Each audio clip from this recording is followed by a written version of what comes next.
Hello friends, எல்லாருக்கும் வணக்கம். நம்ம இன்னைக்கு இந்த ஒரு வீடியோவில் பேப்பர் டியர் ஃபோட்டோ எடிட் எப்படி கிரியேட் பண்ணுறது அப்படின்னு தான் இன்னைக்கு நம்ம இந்த ஒரு வீடியோவில் டீட்டெயிலாக பார்க்க போகிறோம். இந்த ஒரு ஃபோட்டோ எடிட் பார்த்தீங்க அப்படின்னா ரொம்ப நாளாக நிறைய பேர் கேட்டுட்டு இருந்தீங்க. இன்ஸ்டாகிராமில் நிறைய பேர் டேக் பண்ணியிருந்தீங்க, அதே மாதிரி நம்மளோட கமெண்ட் செக்ஷன்லையும் கேட்டிருந்தீங்க. ஸோ கேட்டவங்க எல்லாருக்குமே ரொம்ப ரொம்ப தேங்க்ஸ். இன்னைக்கு நம்ம அதை எப்படி எடிட் பண்ணுறது அப்படின்னு தான் பார்க்க போகிறோம். இந்த ஒரு வீடியோ உங்களுக்கு பிடிச்சிருக்கு அப்படின்னா லைக் பண்ணிக்கோங்க, பிடிக்கலனாலும் டிஸ்லைக் பண்ணிக்கோங்க. என்ன பிடிக்கல அப்படின்றத மறக்காம கமெண்ட் செக்ஷனில் சொல்லிடுங்க. அப்போ தான் வந்துட்டு அடுத்த வீடியோ மேக் பண்ணும்போது எனக்கு அதை ஓவர் கம் பண்ண முடியும். ஸோ அதே மாதிரி டிஃப்ரெண்ட்டாக வீடியோ கிரியேட் பண்ண முடியும். நிறைய பேர் வீடியோ பார்க்குறீங்க, பட் ஆனால் லைக்கும் பண்ண மாட்டீங்க, டிஸ்லைக்கும் பண்ண மாட்டீங்க, கமெண்ட்டும் பண்ண மாட்டீங்க. ஸோ மறக்காமல் லைக் பண்ணுங்கள், கமெண்ட் பண்ணுங்கள், சப்ஸ்கிரைப் பண்ணிக்கோங்க. இப்போ வாங்க நம்ம வீடியோக்குள்ளே போகலாம்.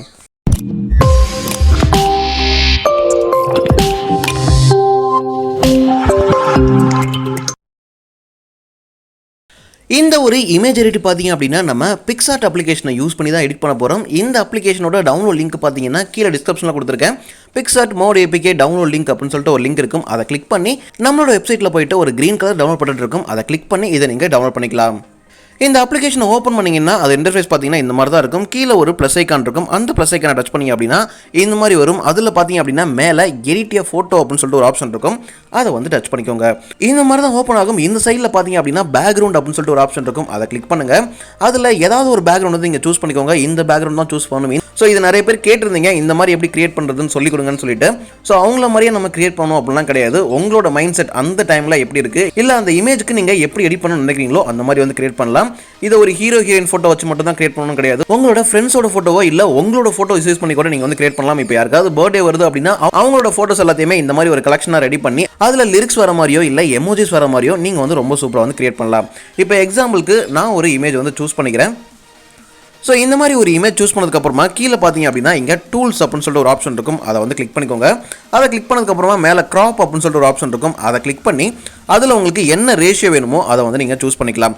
இப்போ இன்ஸ்டாகிராமில் ஸ்டோரி போட போகிறீங்க அப்படின்னா இங்கே இருக்குது பாருங்கள் 9:16 அதை சூஸ் பண்ணிக்கலாம். இல்லை நான் ஒரு போஸ்ட் போட போகிறேன் அப்படின்னா நீங்கள் இந்த இடத்துல இருக்குது பார்த்தீங்களா போர்ட்ரேட் அப்படின்னு சொல்லிட்டு அதை கிளிக் பண்ணிக்கலாம். மேக்ஸிமம் இன்ஸ்டாகிராமில் போஸ்ட் போடுறவங்க தான் இருப்பீங்க.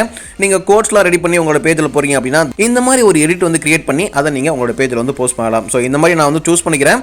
மேலே இருக்க டிக் மார்க் கொடுத்துக்கிறேன். இப்போ நம்ம இது ரொம்ப சிம்பிளாக கிரியேட் பண்ணிடலாம். என்ன ப்ராசஸ் அப்படின்றத மட்டும் நான் சொல்லிடுறேன். கீழே பார்த்தீங்க அப்படின்னா ஆர்ட் ஃபோட்டோ அப்படின்னு சொல்லிட்டு ஒரு ஆப்ஷன் இருக்கும். இந்த இடத்துல பார்த்தீங்கன்னா இருக்கும். ஸோ அதை கிளிக் பண்ணுங்கள். அதை கிளிக் பண்ணி உங்களோட கேலரியில் போயிட்டு நீங்கள் எடிட் பண்ண போகிற அந்த ஃபோட்டோஸ் சூஸ் பண்ணிக்கோங்க. இப்போ இந்த ஃபோட்டோஸ்க்காக நான் என்ன பண்ணியிருக்கேன் அப்படின்னா அலெக்ட் மோஷனில் ஒரு சாங் ஆட் பண்ணி ஒவ்வொரு செகண்டும் நான் என்ன பண்ணியிருக்கேன் அப்படின்னா எனக்கு பிடிச்ச இடத்துல வச்சு ஸ்க்ரீன்ஷாட் எடுத்திருக்கேன். இடத்துல பார்த்து தெரியும் உங்களுக்கு அலெக்ட் மோஷன் அப்படின்ற ஃபோல்டர் நேமில் தான் இருக்குது. இது எல்லாமே பார்த்தீங்க அப்படின்னா ஒவ்வொரு ஸ்க்ரீன்ஷாட். ஸோ இந்த மாதிரி நீங்கள் ஒரு சாங்கை டவுன்லோட் பண்ணி அதை ஆட் பண்ணி அதை நீங்கள் உங்களுக்கு பிடிச்ச மாதிரி ஸ்க்ரீன்ஷாட் பண்ணிக்கலாம். ஸோ இந்த மாதிரி உங்களுக்கு பிடிச்ச இமேஜ் எல்லாமே நீங்கள் டச் பண்ண இங்கே சூஸ் ஆகிடும். ஸோ அதை நீங்கள் என்ன பண்ணலாம் அப்படின்னா அப்படியே மேலே இருக்கு பார்த்தீங்க அப்படின்னா ஆட் அப்படின்னு சொல்லிட்டு ஒரு ஆப்ஷன் இருக்கும். அதை நீங்கள் கொடுத்துக்கலாம். இவ்வளோ இமேஜ் தான் ஆட் பண்ணணும் அப்படின்றது கிடையாது. உங்களுக்கு எவ்வளோ இமேஜ் ஆட் பண்ணணும்னு நினைக்கிறீங்களோ அவ்வளோ இமேஜ் நீங்கள் ஆட் பண்ணிக்கலாம். அதே மாதிரி இமேஜ் நீங்கள் அலைன் பண்ணும்போது இப்படி தான் அலைன் பண்ணணும் அப்படின்ற எந்த ஒரு ரூலுமே கிடையாது. இது நீங்கள் எப்படி வேணால் அலைன் பண்ணலாம். இப்போ ஆட் பண்ணியிருக்கோம் இல்லையா, ஸோ இந்த மாதிரி நீங்கள் அப்படியே வச்சு கூட அலைன் பண்ணிக்கலாம். ஸோ இதை நீங்கள் எதுவுமே சேஞ்ச் பண்ணாமல் ஜஸ்ட் சைஸ் எல்லாம் மட்டும் கம்மி பண்ணாமல் உங்களுக்கு எந்த இடத்துல அதை செட் பண்ண நினைக்கிறீங்களோ அங்கே நீங்கள் செட் பண்ணிக்கலாம். ஸோ இந்த மாதிரி நீங்கள் பண்ணுறீங்க அப்படின்னா கூட தாராளமாக பண்ணிக்கலாம். இப்போ நான் என்ன பண்ணுறேன் அப்படின்னா எனக்கு பிடிச்சது மாதிரி கொஞ்சம் சைஸை இன்க்ரீஸ் பண்ணி ஒரு சில சின்ன கேப்ஸ் தெரிஞ்சால் கூட ப்ராப்ளம் கிடையாது. ஸோ அந்த மாதிரி நான் என்ன பண்ணுறேன் அப்படின்னா இதை அலைன் பண்ணிக்கிறேன். அதில் சைஸ் எப்படி பெருசாகிறதுன்னு கேட்டிங்கன்னா இந்த இடத்துல ஒரு ஆரம் மார்க் இருக்கும். அதை நீங்கள் கிளிக் பண்ணி அப்படின்னா அது சைஸ் பெருசாகும். ஸோ இதை கிராப் பண்ணணும் அப்படின்னா இந்த இடத்துல இருக்க இந்த டாட்டை கிளிக் பண்ணி மேலே கீழே நீங்கள் மூவ் பண்ணிக்கலாம். அதோட சைஸ் மேலே கீழே போகும். ஸோ இந்த சைடு எல்லாமே பார்த்தீங்க அப்படின்னா ஒன்று தான். அதே மாதிரி நீங்கள் ரொட்டேட் பண்ணணும் அப்படின்னா இங்கே ஒரு ஆப்ஷன் இருக்கும். அதை யூஸ் பண்ணி ஸோ நார்மலாக நீங்கள் இந்த மாதிரி ரொட்டேட் பண்ணிக்கிறது, கீழே கொண்டு போகிறது, மேலே கொண்டு வரது என்ன வேணால் நீங்கள் பண்ணிக்கலாம். இந்த மாதிரி நீங்கள் பண்ணிக்கோங்க. ஸோ நான் என்ன பண்ணுறேன் அப்படின்னா எனக்கு பிடிச்ச மாதிரி இதை கொஞ்சம் அலைன் பண்ணிக்கிறேன்.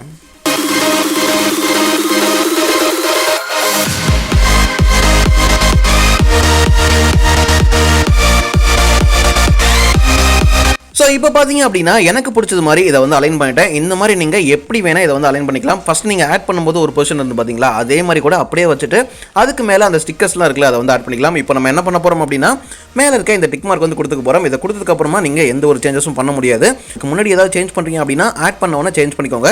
அப்படியே கீழே ஸ்க்ரால் பண்ணி அப்படின்னா இந்த இடத்துல ஸ்டிக்கர் அப்படின்னு சொல்லிட்டு ஒரு ஆப்ஷன் இருக்கும். இதில் தான் நம்ம அந்த பேப்பர் டியர் எஃபெக்ட்லாம் இருக்கு இல்லையா, அது எல்லாமே இங்கே தான் இருக்கும். உங்களுக்கு நிறைய எமோஜிஸ் இருக்கும். எது வேணால் நீங்கள் யூஸ் பண்ணிக்கலாம். மேலே இருக்க சர்ச் பாக்ஸ் கிளிக் பண்ணிக்கோங்க. அதில் பேப்பர் டியர் அப்படின்னு சொல்லி சர்ச் பண்ணிக்கோங்க. ஸோ இந்த மாதிரி நீங்கள் சர்ச் பண்ணி அப்படின்னா ஏகப்பட்ட இமேஜ் வரும். இது எல்லாத்தையுமே நீங்கள் ரொம்ப சிம்பிளாக வந்து யூஸ் பண்ணலாம். ஜஸ்ட் நம்ம ஒரு இதை டச் பண்ணோம் அப்படின்னா ஆட்டோமேட்டிக்காக என்ன ஆகும் அப்படின்னா அது டவுன்லோட் ஆகி இங்கே வந்து செட் ஆகிடும். அதை நீங்கள் எவ்வளோ பெரிய சைஸ் வேணுமோ அதை நீங்கள் இந்த மாதிரி அட்ஜஸ்ட் பண்ணி எங்கே வேணால் வந்து செட் பண்ணிக்கலாம். ஸோ இது நான் வந்து எக்ஸாம்பிளுக்கு தான் இதை ஆட் பண்ணி காமிச்சேன். இப்போ நான் என்ன பண்ணுறேன் அப்படின்னா எக்ஸாம்பிளுக்கு ஏதாவது ஒன்று சூஸ் பண்ணி அதை எப்படி நம்ம ஒரு இமேஜ் மேலே செட் பண்ணுறது அப்படின்றத சொல்கிறேன். இப்போ எக்ஸாம்பிளுக்கு பார்த்தீங்கன்னா இதை வந்து நான் சூஸ் பண்ணியிருக்கேன். இதை நீங்கள் இப்போ இந்த இமேஜ் மேலே செட் பண்ண போகிறீங்க அப்படின்னா அதோட சைஸை வந்து இந்த மாதிரி வந்து எக்ஸ்பேண்ட் பண்ணிக்கோங்க. எக்ஸ்பேண்ட் பண்ணிட்டு அந்த இமேஜோட கரெக்டாக தெரியுது மாதிரி அந்த இமேஜ் எந்த சைஸில் இருக்கோ அதுக்கு ஈக்குவலாக வச்சு இந்த மாதிரி அது மேலே வந்து செட் பண்ணிக்கோங்க. இல்லை அதை விட்டு வெளியில் போகுது, அதை விட்டு கிராப் ஆகுது அப்படின்னா கூட ப்ராப்ளம் கிடையாது. ஏன்னா அதுக்கு மேலே நம்ம நிறைய இமேஜஸ்லாம் ஆட் பண்ண போகிறோம். இப்போ அடுத்ததாக பார்த்தீங்க அப்படின்னா கீழே டச் பண்ணிக்கோங்க. அகைன் வந்துட்டு ஒரு ஸ்டிக்கர் ஆப்ஷன் இருக்கு இல்லையா, அகைன் வந்து மறுபடியும் ஸ்டிக்கர் ஆப்ஷனுக்குள்ள போயிட்டு வேற ஒரு இமேஜ் வந்து நீங்கள் சூஸ் பண்ணிக்கலாம். இந்த மாதிரி நீங்கள் ஒன்று வந்து சூஸ் பண்ண அதை வந்து ஈஸியாக வந்து ஆட் பண்ணிக்க முடியும். இதை தலைகீழ ரொட்டேட் பண்ணி நீங்கள் செட் பண்ணுறீங்க, உங்களுக்கு அங்கே வேணும் அப்படின்னா கூட தாராளமாக நீங்கள் வந்து செட் பண்ணிக்கலாம். இதை இப்படி தான் சூஸ் பண்ணி செட் பண்ணணும் அப்படின்ற எந்த ஒரு ரூலுமே கிடையாது. ஏன்னா இது நம்மளோட கிரியேட்டிவிட்டி, நம்ம எப்படி கிரியேட் பண்ணுறோமோ அதுதான் பார்த்தீங்க அப்படின்னா இந்த ஒரு எடிட் எப்படியா இருந்தாலும் நம்ம கிரியேட் பண்ணுறது தான் அப்படின்றது மாதிரி தான். ஸோ நான் இப்போ என்ன பண்ணுறேன் அப்படின்னா எல்லாத்தையுமே வந்து ஆட் பண்ணிக்கிறேன்.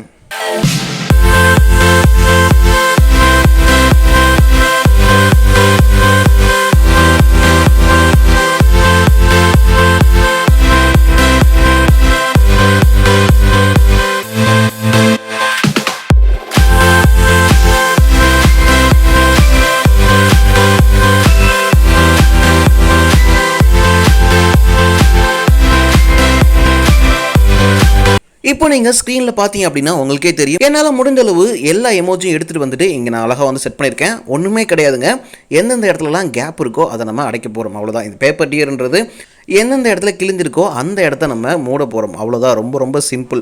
இப்போ இந்த இடத்துல ஒரு கேப் இருக்குது அப்படின்னு சொல்லி எடுத்துக்கோங்க. அந்த இடத்துல பார்த்தீங்கன்னா அதுக்கு ஏற்றது மாதிரி ஏதாவது ஒரு பேப்பர் எடுத்து வந்து அது மேலே வந்து வச்சுருக்கோங்க. அதே மாதிரி இந்த கேப் இருக்குது, இங்கிட்ட ஒரு கேப் இருக்குது, மேலே ஒரு கேப் இருக்குது, ஏதாவது ஒரு இமேஜ் மேலே ஒரு ஃப்ரேம் வைக்கணும் அப்படின்னா தாராளமாக உங்களுக்கு பிடிச்ச மாதிரி என்ன வேணால் நீங்கள் வந்து செட் பண்ணிக்கலாம். இப்போ அடுத்ததாக பார்த்தீங்க அப்படின்னா அதே ஸ்டிக்கரை வந்து கிளிக் பண்ணிக்கோங்க. அந்த சர்ச் ஆப்ஷனில் போயிட்டு ஐஃபோன் எமோஜி அப்படின்னு சொல்லி டைப் பண்ணிக்கோங்க. அதில் பார்த்தீங்க அப்படின்னா ஏகப்பட்ட எமோஜிஸ் இருக்கும். ஸோ நீங்கள் இமேஜஸில் பார்த்தது மாதிரி உங்களுக்கு பிடிச்சதை எதை வேணால் நீங்கள் வந்து இதில் ஆட் பண்ணிக்கலாம். ஸோ எனக்கு பிடிச்சது மாதிரி ஏதாவது ஒன்று இருந்துச்சு அப்படின்னா அதை நான் வந்து ஆட் பண்ணிக்கிறேன். அதோட சைஸை வந்து இந்த மாதிரி நீங்கள் கம்மி பண்ணி எல்லா இமேஜ்லையும் செட் பண்ணுற மாதிரி கூட பண்ணிக்கலாம். இல்லை ஒரு பர்டிகுலர் பிளேஸில் வரலாம், என்ன வேணால் நீங்கள் வந்து பண்ணிக்கலாம். ஸோ அதுக்கு ரிலேட்டடாக இப்போ நீங்கள் ஒரு லவ் பிரேக்கப் சாங் ஆட் பண்ணுறீங்க அப்படின்னா ஹார்ட் ப்ரோக்கன் எமோஜிஸ் பார்த்தீங்க அப்படின்னா நிறையா இருக்கும். அதை நீங்கள் எடுத்துகிட்டு வந்து இதில் வந்து ஆட் பண்ணிக்கலாம். ஸோ இதே மாதிரி நீங்கள் உங்களுக்கு பிடிச்ச இடத்துல எல்லாமே வந்து ஆட் பண்ணிக்கலாம். ஸோ அதுக்கப்புறமா பார்த்தீங்கன்னா டெக்ஸ்ட் எப்படி ஆட் பண்ணுறது அப்படின்றத சொல்கிறேன். ஸோ ரொம்ப சிம்பிள். இந்த சைடில் ஸ்க்ரால் பண்ணி அப்படின்னா டெக்ஸ்ட் அப்படின்னு சொல்லிட்டு ஒரு ஆப்ஷன் இருக்கும். அதை கிளிக் பண்ணிவிட்டு அந்த சாங்கோட லிரிக்ஸ் நீங்கள் ஆட் பண்ணுறீங்க அப்படின்னா கூட தாராளமாக ஆட் பண்ணிக்கலாம்.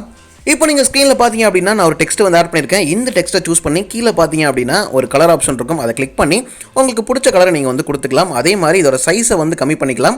சைஸை கம்மி பண்ணி நீங்கள் எங்கே அது வரணும்னு நினைக்கிறீங்களோ அந்த இடத்துல இந்த மாதிரி வந்து செட் பண்ணிக்கலாம். ஸோ இது எல்லாமே பார்த்தீங்க அப்படின்னா உங்களோட முடிவு தான். நீங்கள் இதை ஆட் பண்ணுறதாலும் பண்ணிக்கலாம். இல்லை அப்படின்னா ஏதாவது ஒரு சாங் ஆட் பண்ணிவிட்டு அதுக்கு ஏற்ற மாதிரி லிரிக்ஸ் வந்து போட்டுக்கலாம். இல்லை உங்கள் ஃப்ரெண்ட்ஸோட ஃபோட்டோஸ் போட்டு அதில் வந்து நீங்கள் என்ன வேணால் எடிட் பண்ணிக்கலாம். ஸோ கீழே பார்த்தீங்க அப்படின்னா நிறைய ஆப்ஷன் கொடுத்துருப்பாங்க. ஒப்பாசிட்டி இருக்குது, ஒப்பாசிட்டி கம்மி பண்ணுறீங்க அப்படின்னா இந்த மாதிரி வந்து கம்மி பண்ணிக்கலாம்.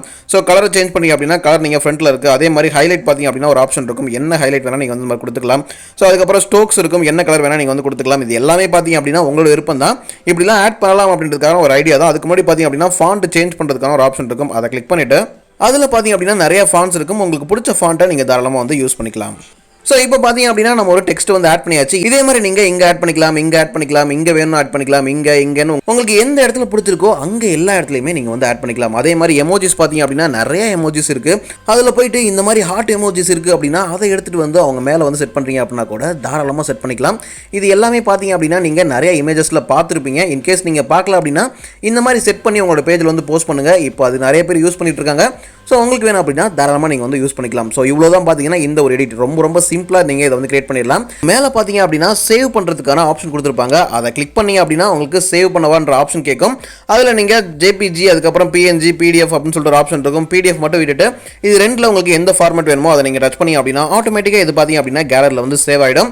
ஸோ அவ்வளோதான் இந்த வீடியோ. இந்த வீடியோ உங்களுக்கு பிடிச்சிருந்தது அப்படின்னா லைக் பண்ணுங்கள். இந்த மாதிரி என்னென்ன வீடியோஸ் வேணும் அப்படின்றத மறக்காமல் கமெண்ட் பண்ணுங்கள். இந்த ஒரு வீடியோ இவ்வளோ நேரம் ஃபுல்லாக பார்த்ததுக்கு ரொம்ப நன்றி. Thanks for watching.